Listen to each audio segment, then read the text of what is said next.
What's happening, people? Howard here. Now, you all probably know about the latest Thor movie, Thor Love and Thunder, and you've probably all heard the criticism that's gone along with it, the, the, the well over the top comedy or lack thereof. Basically, forced can't say the word comedy. Um, People just aren't liking it, aren't finding it funny, finding it, too much of it. It's too forced. The jokes aren't landing. They're, they're just not impressed. And, they've turned Thor into a buffoon. You had bloody Fat Thor and Endgame. He's there. I'm having a nervous breakdown, uh, and Rocky slaps him, get a grip of yourself, man. Obviously he didn't slap him hard enough, did he? Because he just persisted, you know. Um, I was happy at the end, when he finally got his mojo back. He's the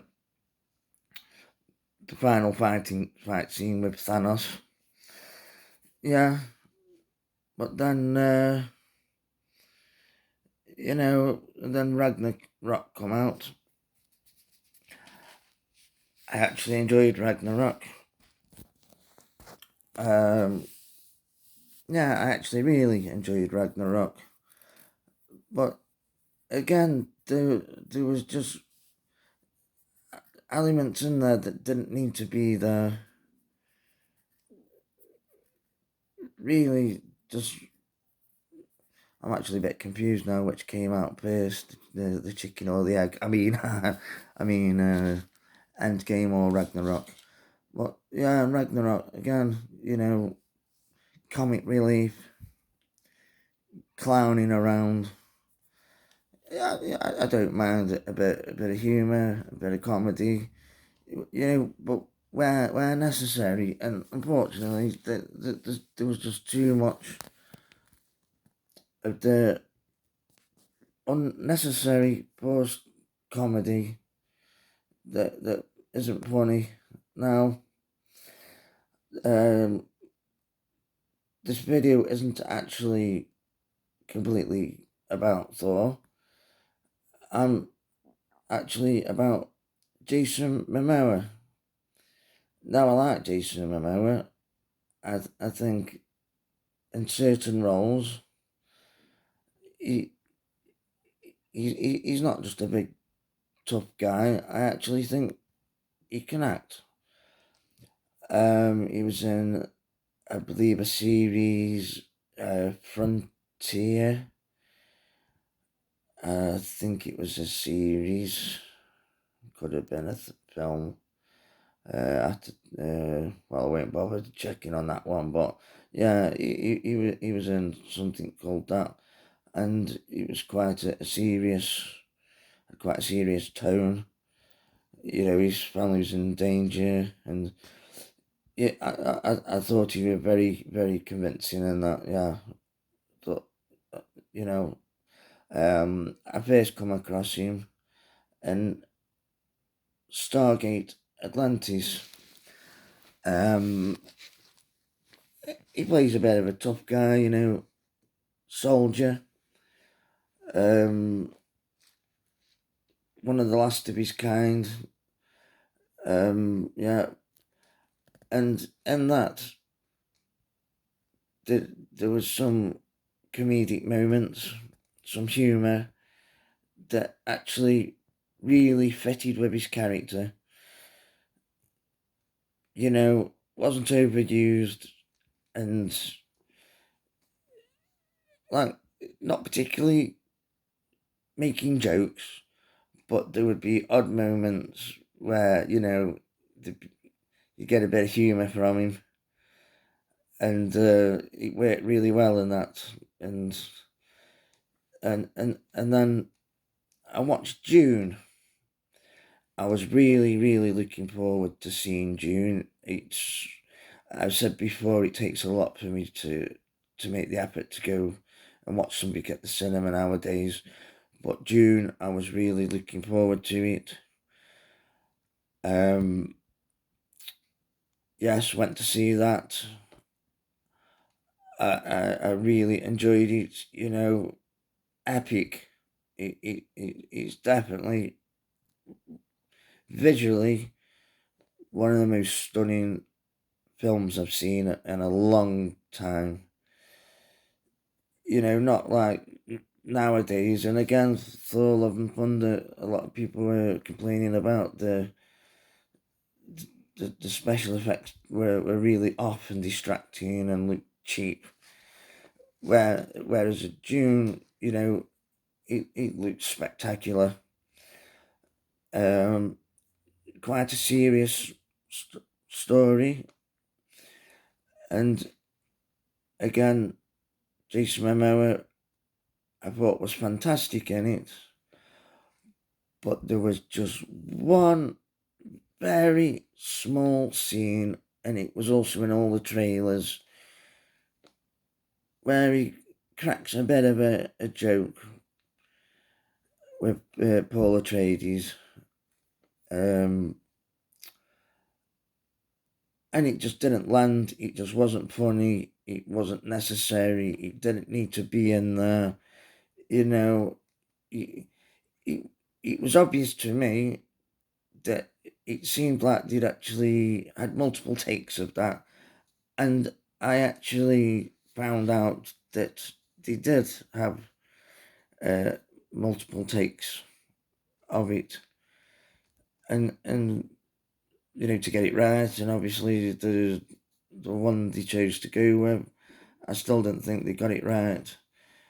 To me, it was just, like I say, it didn't need to be there. It was pointless. It didn't ruin the film. But it didn't add anything to the film, and perhaps, well, to me personally, watching it, when that scene happened, and I was just like, well, that wasn't funny, it was forced. Why? It didn't need to be in there. And my brother, who I went to watch it with, after when we left the cinema, well, the first thing my brother, he turned round to me and he said, well, that was much better than the previous June movie. I know that's got a big cult following, and I quite liked it. But yeah, I said to my brother, yeah, you're right. That was, I was so glad that we came down and watched it. I was glad that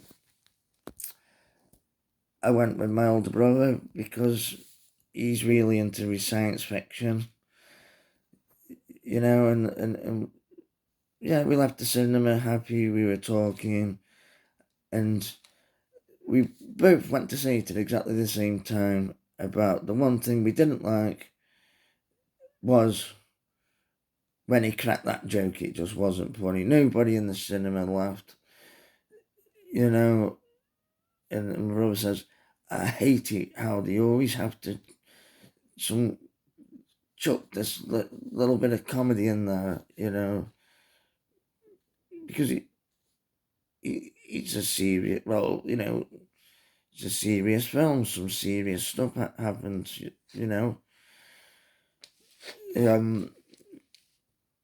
Yeah, there's a time and place for comedy, and that was not it. And I'm just worried that Jason Momoa is going to get the Thor treatment. In Aquaman, I really did not like Aquaman. I thought it was a terrible film. The best thing about it was Jason Mamoa. And I also liked the Australian lady, I always forget her name. Nicole Kidman. Always forget her name. Yeah. Jason Mamoa and Nicole Kidman. With the two best things about Aquaman, I think they're both good actors. And when I was younger, I had a crush on Nicole. Anyway, yeah, they started. You could see that Disney Marvel comedy effect happening with Jason Mamoa in that film. And when Aquaman 2 comes out, there's probably just going to be more of the sports comedy. And, you know, I can really see Jason Momoa, you know, going from a big, masculine guy, like he was in Game of Thrones, to a comic relief buffoon, unfortunately, like what Chris Hemsworth has now become in Thor. I really hope it doesn't happen. But there we have it. This is, how our state of the entertainment industry today. If it's not identity politics and diversity and representation, then it's emasculating men and turning them into buffoons. And they seem to be doing it with quite a few of our heroes. And, I, for one, do not like it. Like I say, I don't mind comedy, all for a bit of humour, but there's a time and the place, and it should be used sparingly, especially, when it comes to these science fiction and, these comic book movies and that, because you can't have, violence and people getting blown up and buildings smashed to pieces and the end of the world's gonna end, and then people cracking silly jokes and,